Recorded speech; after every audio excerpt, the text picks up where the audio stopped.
Hey, back at it again today. It got late last night, so I kind of quit after putting up the first panel. Took me a while. The base cabinet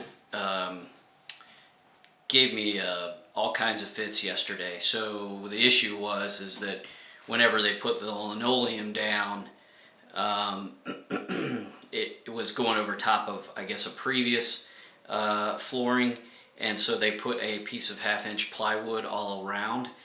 So they basically went around the cabinet. So I had to, rather than just pull the cabinet out, I had to kind of lift it up and out. But the problem is that the holes for the